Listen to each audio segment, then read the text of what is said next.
Good morning student. आज मैं आपको कक्षा 12 जीव विज्ञान का अध्याय 2 पुष्पी पौधों में लैंगिक जनन पढ़ाने जा रही हूँ। तो कल हम लोगों ने सूक्ष्म बीजाणु जनन और परागकोश के विकास को समझा और उसकी विभिन्न प्रावस्थाओं को देखा था।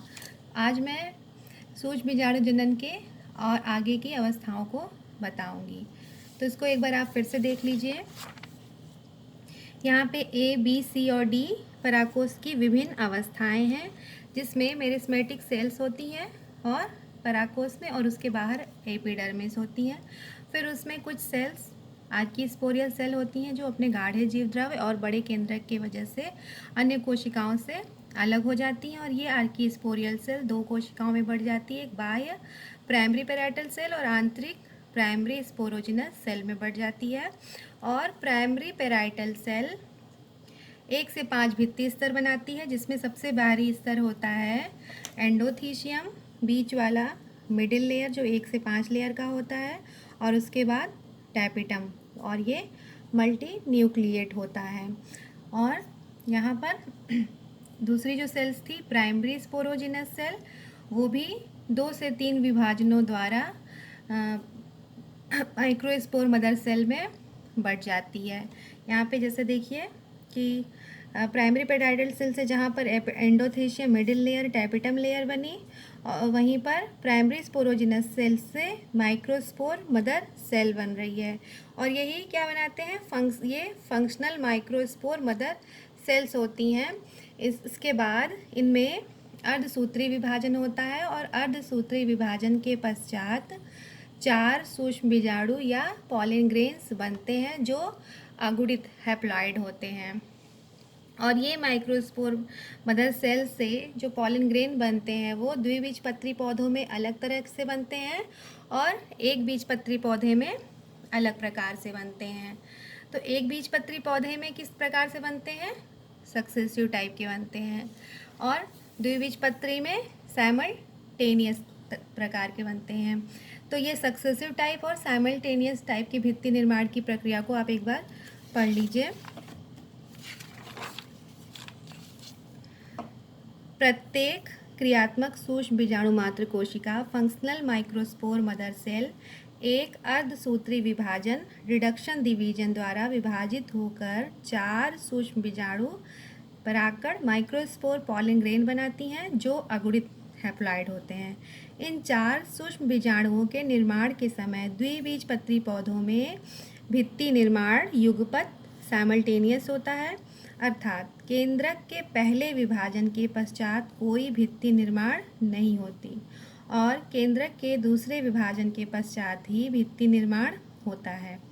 इस प्रकार से बने 4 सूक्ष्म बीजाणु चतुष्फल कार्य रीति टेट्राहेड्रल मैनर में विन्यसित रहते हैं।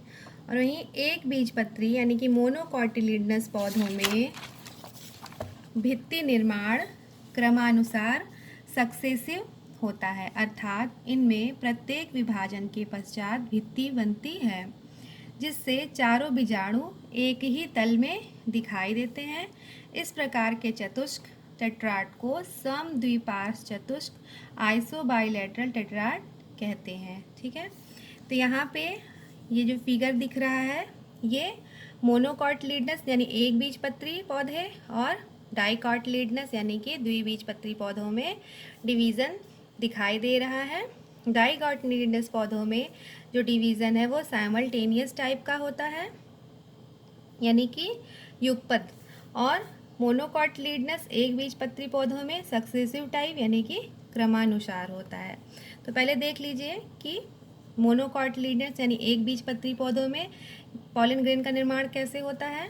यहाँ पे एक माइक्रोस्पोर मदर सेल में अर्धसूत्री विभाजन होता है, और अर्धसूत्री विभाजन से ये 4 पॉलिन ग्रेन्स में बढ़ जाती हैं। तो इसमें सक्सेसिव टाइप के में क्या होता है कि जब माइक्रोस्पोर मदर सेल के न्यूक्लियस डिवाइड करते हैं तो प्रत्येक डिवीज़न जब एक न्यूक्लियस 2 में बढ़ता है तो इसके बीच में यहाँ पे भित्ति का निर्माण होता है।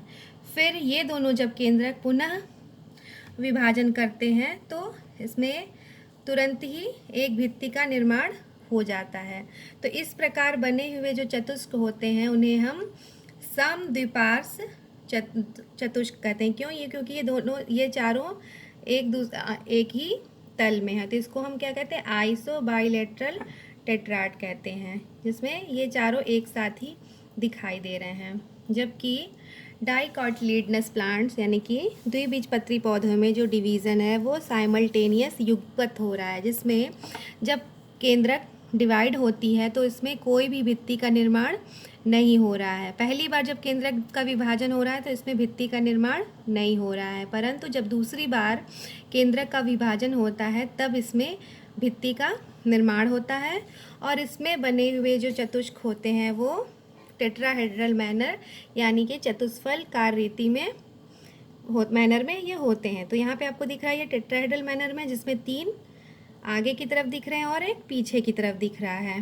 तो डाइकोटिलेडनस में टेट्राहेड्रल मैनर में होते हैं पॉलन ग्रेन्स, और मोनोकोटिलेडनस में आइसोबाइलेटरल टेट्राड में होते हैं। लेकिन कुछ पौधों में ये जो टेट्राड बनते हैं वो लीनियर होते हैं या टी के आकार के होते हैं। अगर लीनियर होगा तो जैसे ये पॉलन ग्रेन है, ये 4 टुकड़ों में अगर बट गया तो 1 2 3 4, तो ये लाइन से हैं तो इसलिए लीनियर टेट्राड कहा जा रहा है। और अगर टी शेप में होंगे तो 2 ऊपर होंगे और 1 नीचे, यानी ये टी शेप बन रहा है। तो ये बता रहा है कि कुछ पौधों में लंबवत लीनियर होते हैं, कुछ में टी के आकार के होते हैं, और मोनोकॉट में आइसोबाइलेटरल टेट्राड होते हैं, और द्विबीजपत्री में टेट्राहेड्रल मैनर में होते हैं। ठीक है, तो अब हम पढ़ेंगे नर युग्मकोद्भिद, मेल गैमेटोफाइट, सूक्ष्म बीजाणु, माइक्रोस्पोर अथवा परागकोट, पॉलन ग्रेन की परागकण, पॉलन ग्रेन की संरचना कैसी होती है। जैसे हमने जाना कि माइक्रोस्पोर मदर सेल से 4 माइक्रोस्पोर ऑब्लिक पॉलन ग्रेन बनते हैं। अब हमें ये जानना है कि जो पॉलन ग्रेन होते हैं उनकी संरचना कैसे होती है। तो परागकण सूक्ष्म बीजाणु नर युग्मकोद्भिद मेल गैमेटोफाइट की प्रथम कोशिका होती है। नर युग्मकोद्भिद की प्रथम कोशिका सूक्ष्म बीजाणु होते हैं। इनका बाह्य आवरण कठोर व खुरदरा होता है, इसे बाह्यचोल एक्साइन कहते हैं, और यह स्पोरोपोलेनिन नामक प्रतिरोधक वसी पदार्थ की बनी होती है। इस आवरण में कुछ छोटे छोटे छिद्र पाए जाते हैं जिन्हें जनन छिद्र, जर्म पोर कहते हैं। एक बीजपत्री पौधों के परागकणों में प्रायः 1 जनन छिद्र व द्विबीजपत्री पौधों में 3 जनन छिद्र होते हैं। इन जनन छिद्रों द्वारा ही परागनली पॉलन ट्यूब निकलती है। फिर यहाँ पे दिखा है कि बाह्यचोल एक्साइन के नीचे पतली व कोमल अंतःचोल इंटाइन होती है, यह पेक्टोसेलुलोज की बनी होती है। परागकण में दोनों स्तरों के अंदर कोशिका द्रव्य तथा एक बड़ा केंद्रक होता है। परागकण गोल व अंडाकार आकृतियों के अतिरिक्त विभिन्न आकार के हो सकते हैं तथा बाह्यचोल भी विभिन्न प्रकार की रूपरेखा वाली हो जाती है। तो पॉलन ग्रेन की जो संरचना होती है वो 2 आवरण से बनी होती है। बाहरी आवरण को एक्साइन कहते हैं, बाह्यचोल कहते हैं, जो कठोर और खुरदरा होता है, और ये स्पोरोपोलिन नामक वसी प्रतिरोधक पदार्थ का बना होता है। और इस आवरण में छोटे छोटे छिद्र होते हैं जिसको जनन छिद्र या जर्मपोर कहते हैं। और जो एक बीजपत्री पौधे होते हैं उनमें केवल 1 जनन छिद्र होता है, और जो द्विबीजपत्री पौधे होते हैं उनमें 3 जनन छिद्र होता है, और इन्हीं जनन छिद्र से पॉलन ट्यूब बाद में निकलती है। ठीक, फिर जो दूसरा आवरण होता है इंटाइन, उसको हम क्या बोलते हैं? अंतःचोल बोलते हैं, और यह पतली होती है और कोमल भी होती हैं, और ये पेक्टोसेलुलोज की बनी होती हैं। तो 2 लेयर हो गए, एक एक्साइन और दूसरा इंटाइन, 2 लेयर। फिर इन 2 लेयरों के अंदर कोशिका द्रव्य भरा होता है और बीच में एक बड़ा केंद्रक होता है। ये तो थी परागकण की संरचना। फिर जो परागकण की बाह्य आकृति होती है वो गोल या अंडाकार होती है, लेकिन कुछ पौधों में विभिन्न आकृतियों की भी हो सकती है। जैसे यहाँ पे ये चित्र दिखाया गया है, ये विभिन्न आकृतियों के परागकण हैं, जिसमें और इनकी जो एक्साइन जो होती है यानी कि बाह्य एक्साइन जो होती है बाह्यचोल, वो यहाँ पे विभिन्न प्रकार के दिखाई दे रहे हैं। ठीक, तो ये तो हो गया परागकण की संरचना। अब हम जानेंगे कि परागकण का स्फुटन कैसे होता है। तो देखिए, परिपक्व परागकोश का स्फुटन। जब परागकोश जब परिपक्व हो जाता है, मैच्योर हो जाता है, तो हमने बताया था कि जब मैच्योर होते हैं तो उसमें एक स्टोमियम या मुख होता है जहाँ से परागकण का स्फुटन होता है, परागकोश का स्फुटन वहाँ से होता है। तो यहाँ पे देखिए कि परागकोश के परिपक्व होने पर मध्य स्तर व टेपिटम स्तर नष्ट हो जाते हैं। इस प्रकार परागकोश भित्ति में केवल बाह्य त्वचा एपिडर्मिस व अंतःस्तर एंडोथीशियम रह जाती है। प्रायः परागकोश का स्फुटन अनुदैर्घ्य दरारें लॉन्गिट्यूडनल स्लिट्स बनने से होता है, जो प्रायः दो परागधानियों के मिलने के स्थान पर होता है। कभी कभी अग्र दरारों टर्मिनल स्लिट अथवा छिद्रों से भी परागकोशों का स्फुटन होता है।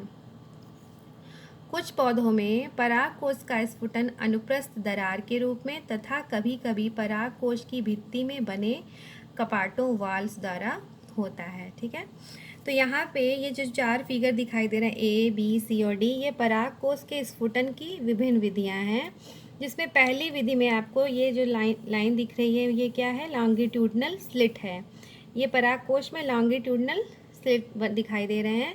ये कहाँ पे बनते हैं, जहाँ पे परागकोश मिलते हैं वहाँ पे ये लॉन्गिट्यूडनल स्लिट बन जाती है और ये इस तरह से यहाँ से फट जाते हैं और यहाँ से परागकण बाहर आ जाते हैं। दूसरी विधि में क्या होता है, जब परागकोश में टर्मिनल स्लिट्स बन जाते हैं या छिद्र बन जाते हैं, यानी ऊपर की तरफ सिर्फ, तो उसको हम टर्मिनल स्लिट या पोर्स कहते हैं। वहाँ से परागकणों का स्फुटन, परागकोश का स्फुटन यहाँ से होता है।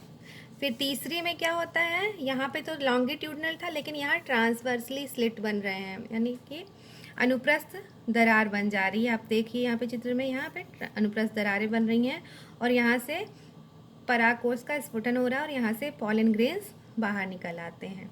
और चौथे मेथड में क्या है कि परागकोश की जो भित्ति होती है उसमें कुछ कपाट बन जाते हैं और इन कपाटों के खुलने से यहाँ से परागकण बाहर निकलते हैं।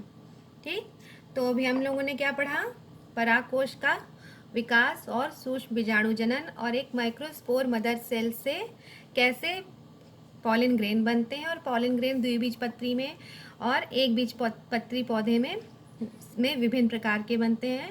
एक बीजपत्री में आइसोबाइलेटर टेट्राड बनते हैं और द्विबीजपत्री में टेट्राहेड्रल मैनर में 4 पॉलन ग्रेन बनते हैं। उसके बाद हम लोगों ने पढ़ा कि परागकण की संरचना कैसी होती है। तो परागकण की संरचना में 2 लेयर की ये बनी होती है। बाहरी जो लेयर होती है वो एक्साइन होती है और जो आंतरिक लेयर होती है वो एंटाइन होती है। बाहरी जो आवरण है वो स्पोरोपोलिनिन नामक पदार्थ का बना होता है और आंतरिक जो एंटाइन होती है वो पेक्टोसेलुलोज की बनी होती है। और बाहरी आवरण में छोटे छोटे छिद्र होते हैं जिन्हें हम जनन छिद्र कहते हैं और इन्हीं जनन छिद्र से बाद में पॉलन ट्यूब का निर्माण होता है। और जो पॉलन ग्रेन्स होते हैं वो अंडाकार या गोल आकृति के अतिरिक्त भी अलग अलग आकृतियों के होते हैं और जो एक्साइन है वो भी अलग अलग पौधों के परागकणों में अलग प्रकार की होती है। फिर आज हमने फिर पढ़ा ये परिपक्व परागकोश का स्फुटन। इसमें 4 प्रकार से परागकोश का स्फुटन होता है, जिसमें लॉन्गिट्यूडनल स्लिट बनती है या टर्मिनल स्लिट या पोर्स बनते हैं। उसके बाद ट्रांसफर स्लिट्स बनती हैं और चौथे वाले मैनर में वाल्व्स या कपाट बनते हैं और इन्हीं चारों प्रकार के परागकोश से परागकण बाहर निकलते हैं। तो ये तो हुआ आपका परागकोश का स्फुटन। अब कल हम लोग पढ़ेंगे कि परागकोश में से जब परागकण बाहर निकलते हैं तो उनका अंकुरण कैसे होता है। तो आज के लिए इतना ही, धन्यवाद।